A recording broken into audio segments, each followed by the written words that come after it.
Hey guys, what's going on? If you don't know me, my name is Nick Olsman, but it's really Jeremy Waltrip. I usually cover the sweep on rides, and I also host the Live on Bike Night with Nick Olsman held on the Bike Night group. So, of course, I wanted to take it up a notch. I'm going to start a series of videos on our local Sacramento community. These videos will always be about something that we have locally, be it a person, a place, a thing, etc.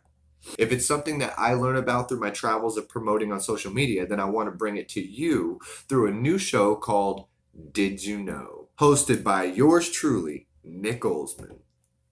In this video series, I'll select something in our community and talk about it. And to start this off, I have a very special episode for you guys. A story of a vintage motorcycle repair specialist who took her vision above and beyond anything Sacramento has ever seen before. I'm talking about the one and only, the Vintage Monkey in Sacramento, California. Did you know the Vintage Monkey is a product and vision of Shasta Smith, a local Sacramento resident since 8 years old who was born in the amazing city right next door of San Francisco? Shasta Smith graduated from Florin High School in 1995. I lived right down the street from Florin High School. Shasta bought her first motorcycle just a couple years later in 1997, a red Kawasaki Ninja. At the time, she was a rare breed. Female motorcycles were not as common as they are today. Eventually, Shasta settled into her passion when she purchased a 1972 Honda CB175 about 15 years ago. Shasta has said herself, if not for that bike, the Vintage Monkey may never had ever existed. Shasta enjoyed working on her CB175 so much that eventually she started posting pictures of her work as content on a platform that she had at the time. Eventually, she started to notice that there was an interest and a demand for the content that she was bringing to her platform. The content turned into a trend, which grew into a dream. The dream grew into a vision, and then the vision grew into reality. And just like that, the Vintage Monkey was born. And Shasta Smith started it from scratch. The name Vintage Monkey came from two separate commonly heard phrases in Shasta's life: vintage motorcycles and grease monkey, a name Shasta earned while she was creating content for her viewers. The Vintage Monkey is one of the very few vintage motorcycle repair shops in California. They bring in worldwide clientele. They have a backlog of work for months out. It's a very unique trend, but that's not all. Shasta will actually go and do the wrench work on these motorcycles if she needs to, which is actually where Shasta loves to be most. This is what started it all, her working on her motorcycle. This is where her love and her passion for this whole thing came from. But that's still not all. This woman, in my words, is a serial entrepreneur. Not only did she build the Vintage Monkey into a fully productive and historic thing in Sacramento, she also created an environment that displays historic and vintage motorcycles, has a warm and inviting feel, and is so creative in every direction you look. And that may very well be because Shasta also has a background in interior architectural design, and it really shows. As you walk around the Vintage Monkey and its current location, you will see a chandelier that used to hang in the Sunrise Mall. You will see a Marlin that has been bedazzled, a signature circular bar made with real brass ammo shells, and so much more, all designed and displayed by Shasta Smith herself, which is really intriguing to me because I too am in architectural design. So I design interiors, I design exteriors, so it was really cool to talk to Shasta on that same level. But that's not all. Shasta Smith has also turned the Vintage Monkey into a branded product with logos and all. You can get Vintage Monkey shirts, stickers, patches, dog tags, but still, that's not all. Shasta has also ventured into a branded lager. Now, Shasta does not brew this at the Vintage Monkey. She has a local brewery brew it. This was actually brewed by Touchstone Brewing Company, 116 North 16th Street in Sacramento, California. But this is Shasta's logo, the Vintage Monkey logo on that can. And you guys, this stuff is awesome. I was able to have 3 of them the whole time I was out there hanging out with Shasta at the Vintage Monkey. I was lucky enough to have Shasta walk me around one-on-one and talk about the Vintage Monkey and things that are in it. And I really got a chance to just see Shasta's heart on display in the environment, the space. How she likes to use the word space. I like that because that's a word that we use in designing. And so she showed me so much, like the motorcycle. She has a 1915 Scott motorcycle in there. It's an old race motorcycle. She's got a lot of other really cool bikes in there as well, and it's all displayed. It's pretty much, it's like a museum in a way, the Vintage Monkey, and it's all designed by Shasta. She's the one who decided how everything was going to look. So here's some videos of me walking around with Shasta and Shasta talking with me. This is Shasta Smith, you guys. She is owner of the Vintage Monkey. And there's a couple of really famous bikes behind her that have been talked about here. So I was curious about this bike up here. I heard it was a 1915 race bike. Yeah, so it's a Scott, and a lot of people come in, they have no idea what is a Scott motorcycle. And as we know, there's been many motorcycle companies that's come and gone for whatever particular reason.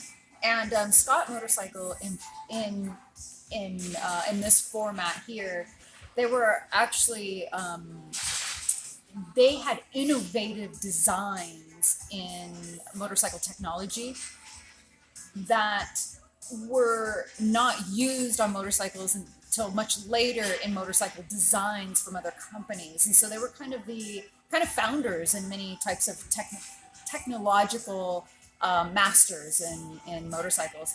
And this motorcycle here, so many of you who are sport bike fans will probably know what the Isle of Man is, and the TT Racers. And this would have been one of the race bikes from many moons ago. So as we can see, the look and style of them has changed a little bit, but this is a bona fide race bike from the Isle of Man. Okay. Yeah. That's really cool. I actually don't know much about the Isle of Man, so I'm definitely going to be doing my research. So is this a bike that was one of the famous ones that won a lot of races, or? No, it's not necessarily a famous one, but it's just one of those motorcycles. And many of the motorcycles that we rotate in the collection here are motorcycles that might have a peak interest for people. So people come in and they may recognize old motorcycles, but what you don't realize is many of us, like myself, who started out on a sport bike, this would have been the original sport bike of that time, and a piece of racing history. This was the inspiration behind Vintage Monkey, and it's a small motorcycle. A lot of people think that they can guess the size of this motorcycle when they come in, and I would say only maybe 5 out of 100 people are actually able to guess the size of this motorcycle. Some people have guessed it as small as 50 cc's, and some people have asked, is it a 550? I think 250. No, it's not a 250. It's actually a 175. 175. Which is actually a great size motorcycle for myself to do some hot dogging around town. Not necessarily a freeway-worthy motorcycle, but can get up to a really svelte 60 miles an hour. Right. Without it exploding. So, but this motorcycle is what started the Vintage Monkey in the public eye. So this is a motorcycle that I've owned now for quite a number of years, maybe all 15 years now. 15 years you've had this motorcycle, okay. So I probably need to do some updating on the placard there, but yeah. We definitely see that there's a lot more to the Vintage Monkey, like this piece right here. I already heard that the history on this is it came from the Sunrise Mall, and there was some fabrications done to it. It's not exactly what was there. So this, and I'll kind of walk in here so we can see this better. So everything in this space has a story.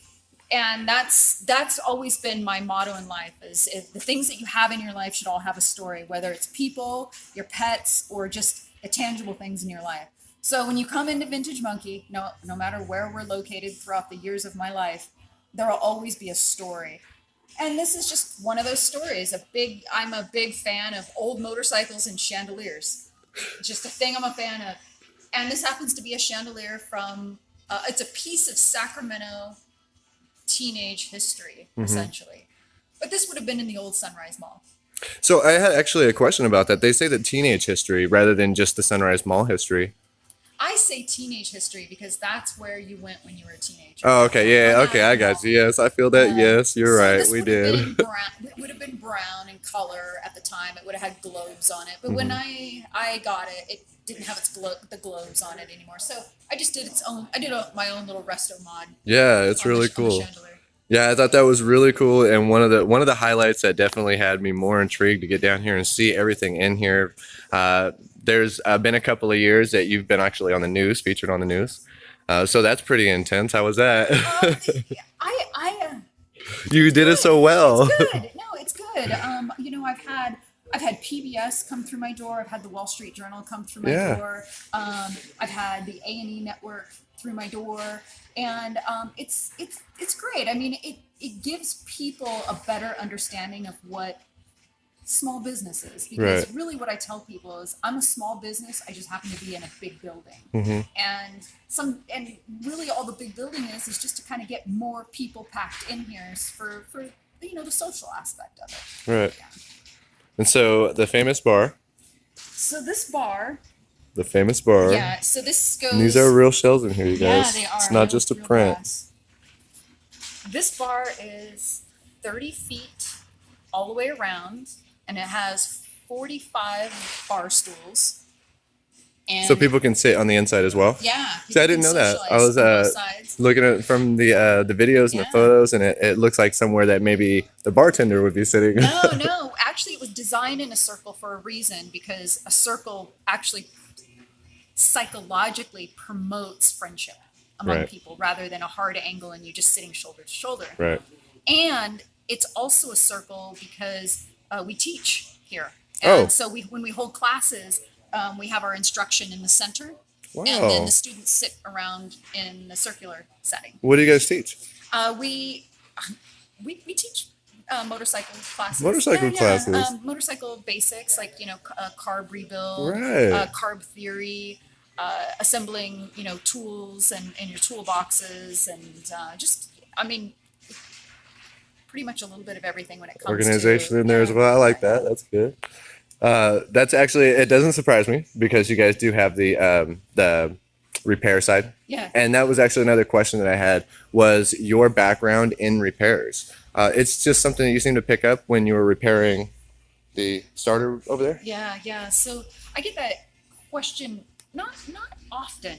What was your background in like did you grow up around it? Was your dad a mechanic, type thing, And that's what everybody thinks. Like, oh, your mom, your dad, your uncle, your grandpa. Nobody was into cars. Nobody was into motorcycles. It was at my parents' demise that I came home with a motorcycle one day when I was a teenager, and then later in life, because I've got a lot of stories in between in my years, but I had an injury that kept me off of a motorcycle for many years. And so what happened was I thought, well, if I can't ride, then I'm going to feel my way around the bike. Now, is there any other pieces in here that you had architecturally designed? I know there was something that was tractor wheels. Where's the tractor wheels gone. at? Oh no! Yeah, that found a new home. Oh, so did it? Sometimes things find new homes. And that's actually great to hear. Yeah. That found a new home in a restaurant. Awesome. And, what restaurant is it? That would have been Broderick. Broderick's. Yeah. So these bikes right here, are these bikes projects that you're working on? So projects you have worked on? The majority of these bikes, there's two sides of this. So the majority of these bikes are either our customers in waiting. Okay. So we have a restoration rotation of motorcycles that we do. And so what we have are a vision of what we call long-term projects. Okay. And our long-term projects take a while. These are all very old motorcycles.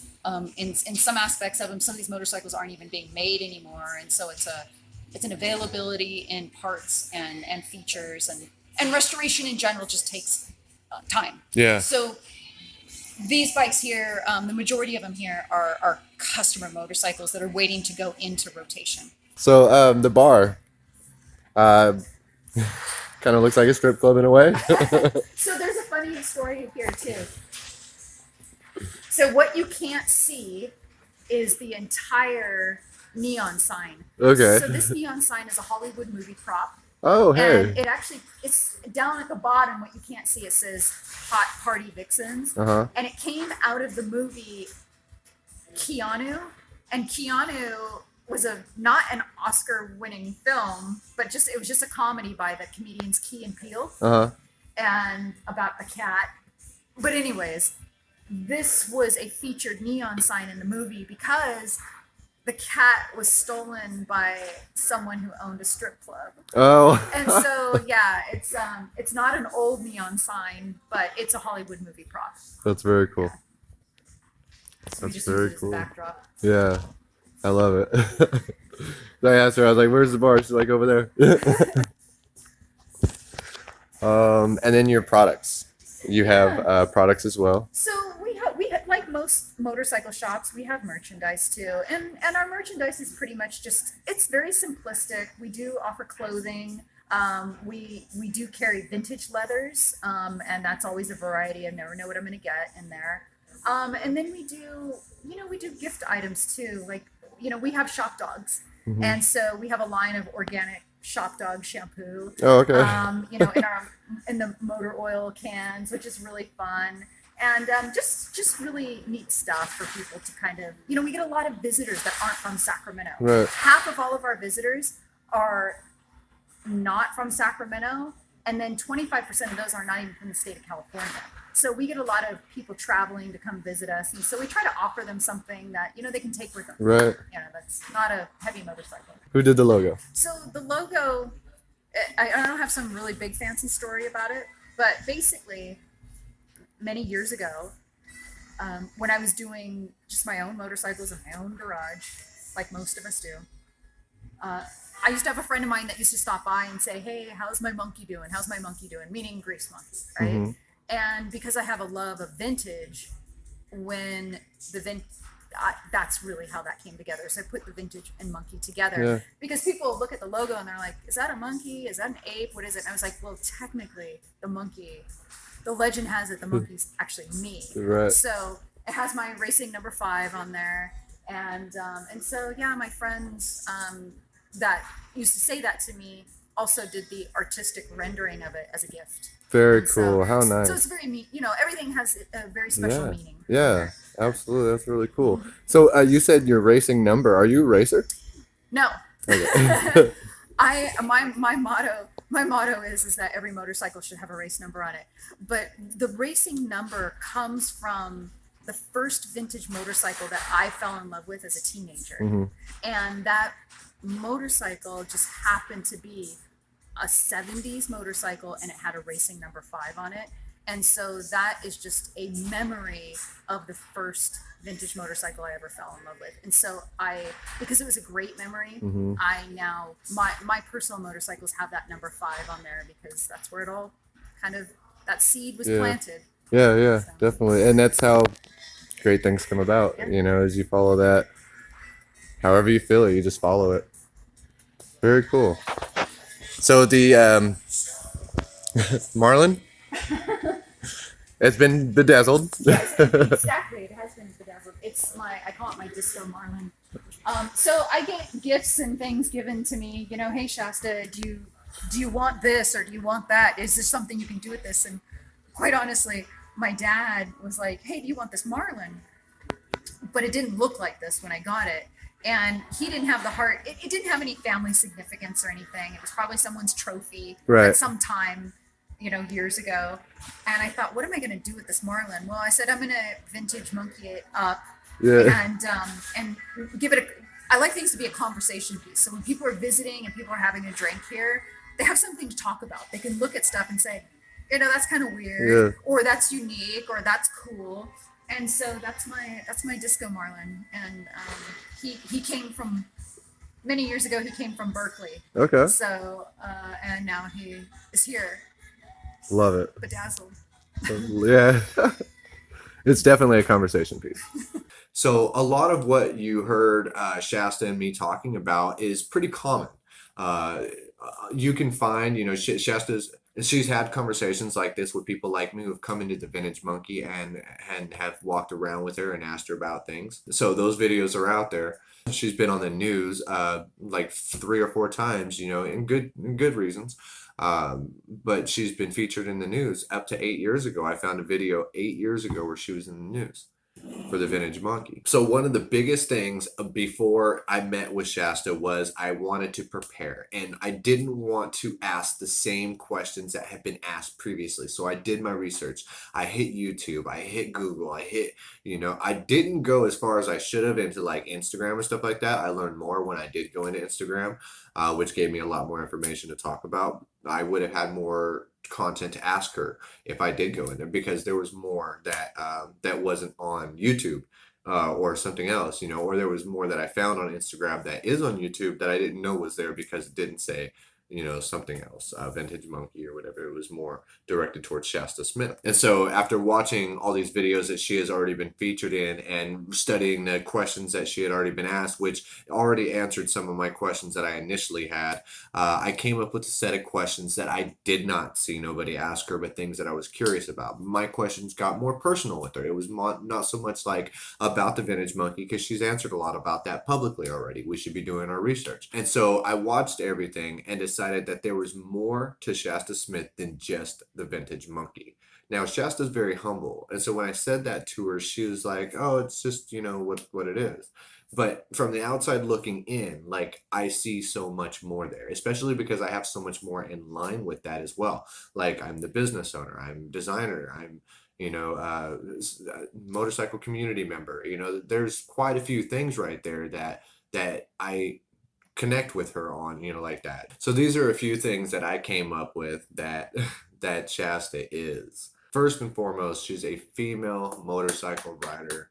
Hands up for that. She's a vintage motorcycle mechanic. She's a vintage motorcycle expert. Like, you could sit down and talk to her about almost anything with vintage motorcycles. She's a local Sacramento business owner.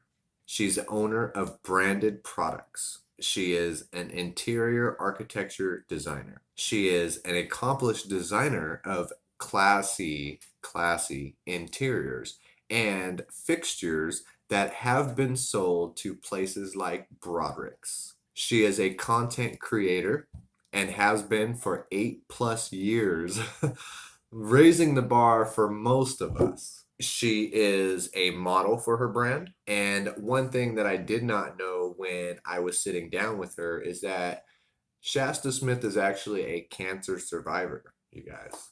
Another round of applause there for her. Shasta Smith will actually be celebrating 6 years cancer-free September 4th of 2021. Now, this is all information that any of us could find doing research on Shasta. There's much more to that list. But I had some other questions getting more personal. Like I said, there's more to Shasta Smith than just the thing. So I had some other questions. I got more personal with Shasta. She was willing to talk to me. It was awesome. Like I said, Shasta's a very humble person. So it was a great chance to get to know more about Shasta Smith than we already know, what's already out there on videos or in articles or anything like that. And so here's some of the video clips of my interviews, some of the hard-hitting questions that I asked her. Because, I mean, like I said, the history's out there. We've seen it, people have recorded, so now you're in this spot and you're like, you're looking back and you're getting ready for what's come next. And is there any feelings or anything that jump out? I think I've probably had some of the strongest feelings over the past year, just because of the COVID shutdowns, and mainly because I don't think that the general public really understood what small businesses were going through, and that a lot of us, even though we applied for them, didn't receive grants. Right. And that there is actually a reason why either we're moving or things are changing, is because we're trying to evolve with the current situation. Mm-hmm. And knowing that the current situation is going to be a situation for much longer, and so how long do you want to hold out before you can't take it anymore? And I I gave it, 14, almost 15 months. It'll be almost 15 months by the time, I'm ready to call it, reevaluate and relocate Right. where it makes sense for our customers and it makes sense for us. Mm-hmm. So it doesn't make sense holding on to something that was once successful, our event venue, knowing that event venues can never be the same. Right. And Right. wondering if they ever will be the same. So Right. And that's right. The change of COVID. yeah. So sometimes it's kind of like I'm breaking up with part of a relationship, and kind of Moving with the times. yeah. You do. You have you, and I know this because you get very stagnant in your feelings towards something, and you're trying to make things work and say, I'm not going to let anything change this. When in actuality, sometimes, we'll get a little spiritual here for a second, but sometimes the universe kicks you in the butt and says, this is not what you're supposed to be doing anymore. You're going to move on and you're going to do this. Right. Because you get asked the question, what is it that you really want to do? Mm-hmm. Well, what I really want to do is I've for years have wanted to design a line of race bikes.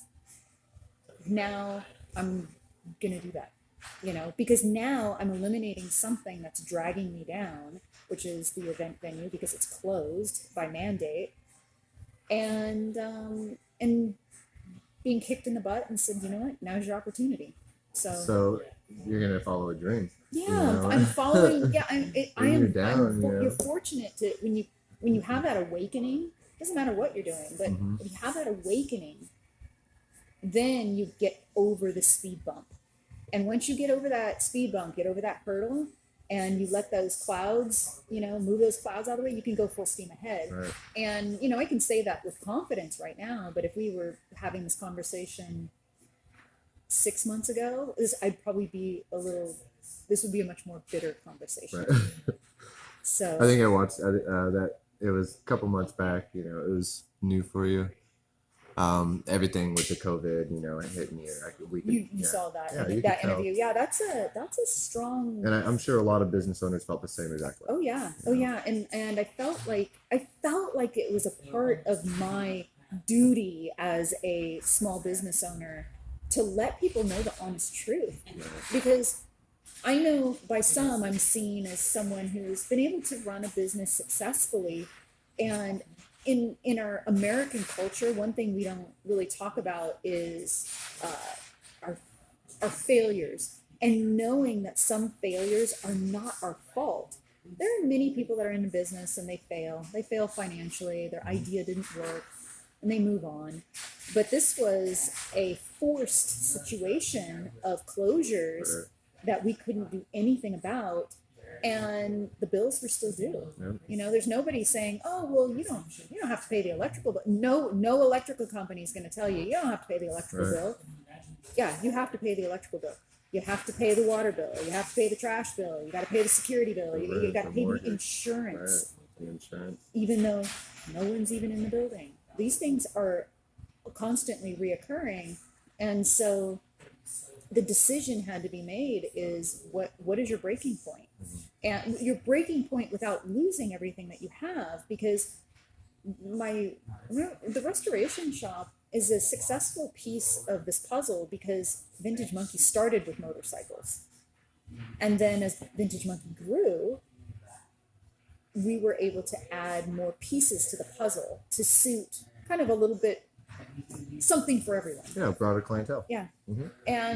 And so what we're doing now is we're going to back off of that and go back to its roots, which will keep us in business, and we still get to add something to it, but we're just in a different platform. Right. And we can still, people, are you still going to have your exhibit? Are you still going to have your bar? Are you still going to have this? I'm sure you got questions We from are. everyone. We're going to have a piece of that puzzle.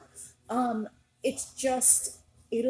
be a little different. It'll be a little different, but not in a bad way. Right. Not in a bad way. It's a Totally little excited different to see to it. make it work into the new future. Right. I hate the word the new normal, Right. but it's going to fit that The new plot. future. The new future. The new So, future. the new, I like and it. it'll be good. It's going to be good.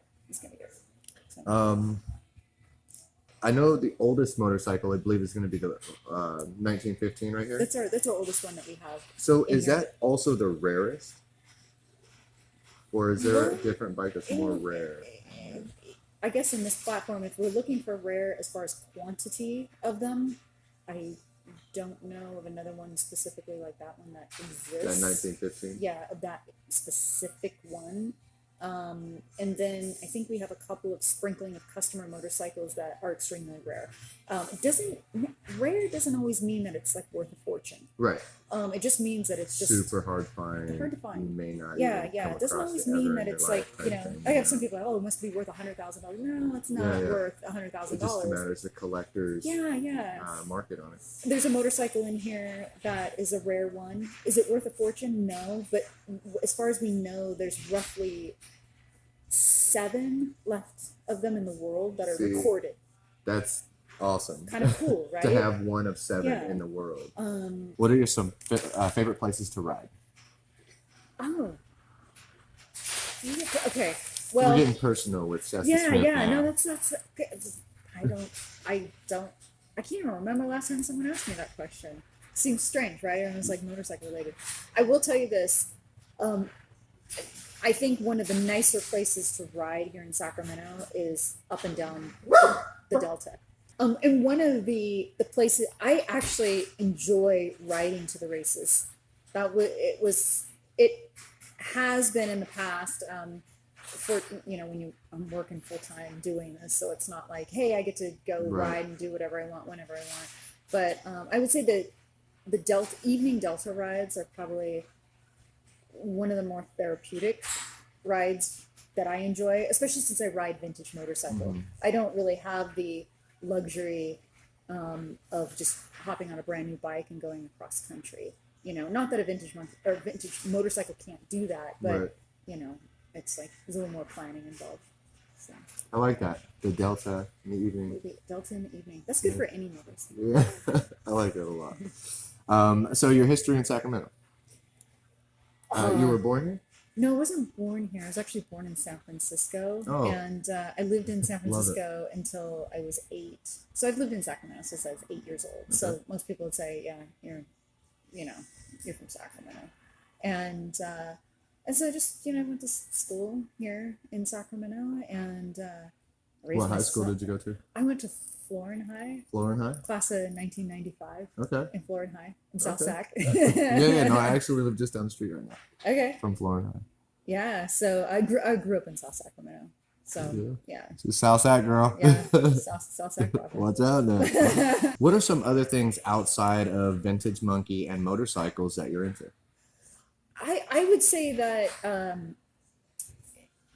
I'm very design centric, and it doesn't mean that it has to be designed for someone else. So if it's designing something, and it all comes with inspiration, but I like design build of most things, whether it's the construction of a leather jacket or the construction of a home, or designing space in general. You guys, there's so much to this woman. She's unstoppable. You could research her for years. It's crazy. She's been featured in the local news 3 times by my count, up to 8 years ago. She's been featured in magazines locally, nationwide, and worldwide. She's been featured in the Wall Street Journal. She's been featured in the Distinguished Gentleman's Ride. And now she's been featured in the very first episode of Did You Know with yours truly. Current location for the Vintage Monkey will be closing. But this Sunday, May 23rd, 2021, I personally will be hosting a ride to Shasta Smith's The Vintage Monkey. For the very last event that this location will ever be able to host. So come on out. I'll be out there all day. Shasta will be out there all day. Come say hi to us, you guys. Come hang out. Come have a lager with us. I'm going to have some right now. There it is. Cheers to the Vintage Monkey, you guys. Come have a lager with us. Cheers to the Vintage Monkey. I just had a few other things that I wanted to throw out there about Shasta Smith. She's all about the racing number 5. Shasta Smith has their own hashtag, and many other people are using this hashtag. Marcus Allen. Marcus Allen has used a Shasta Smith hashtag in one of his posts. Shasta has many tattoos. My favorite is the snake on her leg. Shasta had a show she used to run back in 2014 and 2015 called Motorcycle Mondays. I bet you didn't think I was going to find that, did you, Shasta? Can't hide from me. So, you guys, I'm very proud to bring to you my knowledge as I learn it, as I promote through social medias and everything like that. And I'm very honored to bring to you Shasta Smith and the Vintage Monkey as my very first episode of Did You Know? Shasta, thank you so much for taking time to speak with me and getting to know each other. It was an awesome time. And everyone else who's watching, please join me for the ride out to the Vintage Monkey on May 23rd, 2021 for the last event being held at this location. It's a historic thing, you guys. Let's be there. Let's support our local community member as she transitions into new ways of business, keeping up with the times and moving along, and taking everything that our world has been through into consideration as she moves forward. She's still keeping this business open. She's still keeping it in Sacramento. And for that, I am so thankful and grateful, because that means that we locally here get to continue to be part of the Vintage Monkey and the future of it. So, you guys, let's do it. Let's be there. Let's show Shasta our support. And thank you guys, everybody, for watching. Did You Know? By yours truly, Nick Olsman. See you guys on the next one. And that's what the Vintage Monkey tastes like. And that's what the Vintage Monkey tastes like.